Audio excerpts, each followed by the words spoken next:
Hi everyone, welcome back to my channel. আজ আমি তোমাদের সাথে শেয়ার করব ডিম ভেজে একটি অসাধারণ রেসিপি। এই রেসিপি তৈরি করার জন্য প্রথমে আমি এখানে নিয়েছি কাঁচা লঙ্কা কুচি, পেঁয়াজ কুচি, টমেটো কুচি ও ধনেপাতা কুচি। তারপর আমি এখানে নিয়েছি আদা বাটা, জিরে বাটা ও রসুন বাটা। তারপর আমি একটি পাত্রে দুটো ডিম নিয়েছি, এর মধ্যে আমি দিয়ে দেবো পেঁয়াজ কুচি, তারপর দেব টমেটো কুচি, তারপর দেব অল্প কাঁচা লঙ্কা কুচি ও দেব অল্প ধনেপাতা কুচি ও পরিমাণ মতো লবণ, পরিমাণ মতো হলুদ গুঁড়ো দিয়ে সব কিছু বেশ ভালো করে মিক্স করে নেব।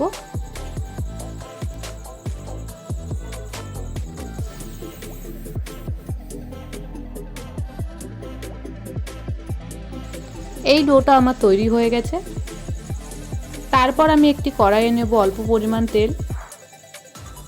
তেলটা গরম হয়ে আসলে তারপর আমি এর মধ্যে দিয়ে দেবো তৈরি করে রাখা ডোটা, দিয়ে একটু ছড়িয়ে দেব।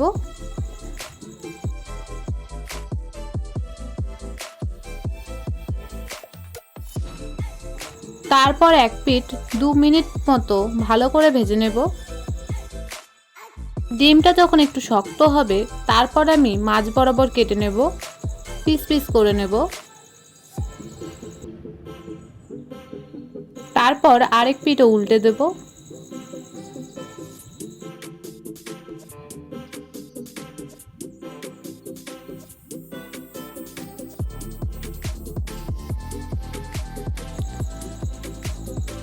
এরপর আমি আরেক পিঠও 2 মিনিট মতো ভেজে নেব। এই পিঠও আমার ভাজা হয়ে গেছে, তারপর আমি একবার উল্টে নেব।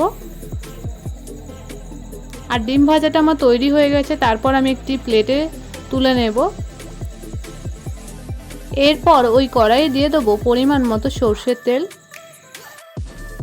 তারপর দিয়ে দেবো কেটে রাখা আলু,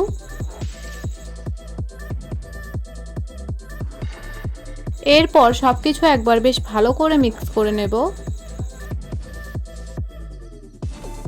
তারপর এর মধ্যে দেব স্বাদ অনুযায়ী লবণ, পরিমাণ মতো হলুদ গুঁড়ো দিয়ে আবারও একবার সবকিছু বেশ ভালো করে মিক্স করে নেব।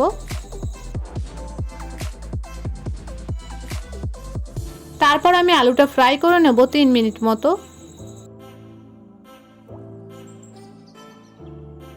3 মিনিট ফ্রাই করার পর তারপর আমি আলুটা আবারও 2 মিনিট মতো ফ্রাই করে নেব।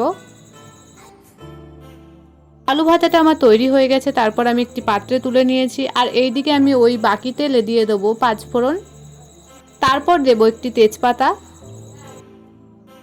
তারপর মিনিট 2 মতো বেশ ভালো করে ভেজে নেব। এরপর দেব পেঁয়াজ কুচি, তোমরা চাইলে পেঁয়াজ বেটেও দিতে পারো।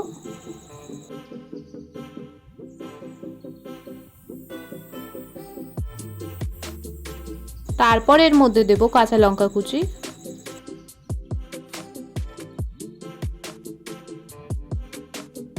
এরপর আমি 3 মিনিট মতো পেঁয়াজ ও লঙ্কাগুলো ভেজে নেব। পেঁয়াজটা ঠিক একটু লাল লাল হয়ে আসলে তারপর আমি এর মধ্যে দিয়ে দেবো টমেটো কুচি, দিয়ে সবকিছু একবার বেশ ভালো করে মিক্স করে নেব। তারপর এর মধ্যে দেব স্বাদ অনুযায়ী লবণ, পরিমাণ মতো হলুদ গুঁড়ো দিয়ে আবারও একবার সবকিছু বেশ ভালো করে মিক্স করে নেব। এরপর 3 থেকে 4 মিনিট মতো বেশ ভালো করে কষিয়ে নেব।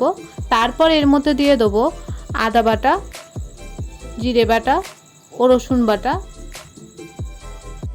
তারপর দেব অল্প মশলা ধোয়া জল, দিয়ে সবকিছু বেশ ভালো করে আবারও একবার মিক্স করে নেব।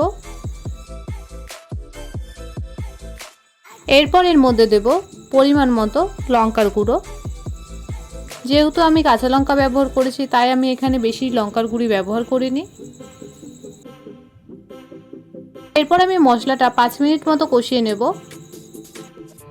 মশলাটা আমার তৈরি হয়ে গেছে। এরপর আমি এর মধ্যে দিয়ে দেবো ভেজে রাখা আলুগুলো, দিয়ে সবকিছু একবার বেশ ভালো করে মিক্স করে নেব। আলু দেওয়ার পর 2 মিনিট মতো আবারও ভালো করে কষিয়ে নেব। তারপর আমি এর মধ্যে দিয়ে দেবো পরিমাণ মতো জল সিদ্ধ করার জন্য। বেশি জল ব্যবহার করবেন না, অল্প পরিমাণ করবেন, কারণ আগে থেকেই আলুটা ভাজা হয়েছে। এরপর আমি 6 মিনিট মতো ফুটিয়ে নেব। এরপর আমি এর মধ্যে দিয়ে দেবো ভেজে রাখা ডিমগুলো।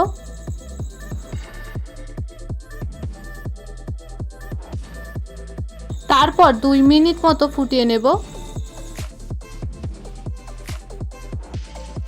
সবশেষে এর মধ্যে দিয়ে দেবো ধনেপাতা কুচি। তারপর 1 মিনিট মতো ফুটিয়ে নেব। তাহলেই তৈরি হয়ে গেছে আজকের আমার রেসিপি। আর তোমাদের যদি আমার এই ভিডিও ভালো লাগে তবে লাইক, কমেন্ট, শেয়ার, সাবস্ক্রাইব করবেন।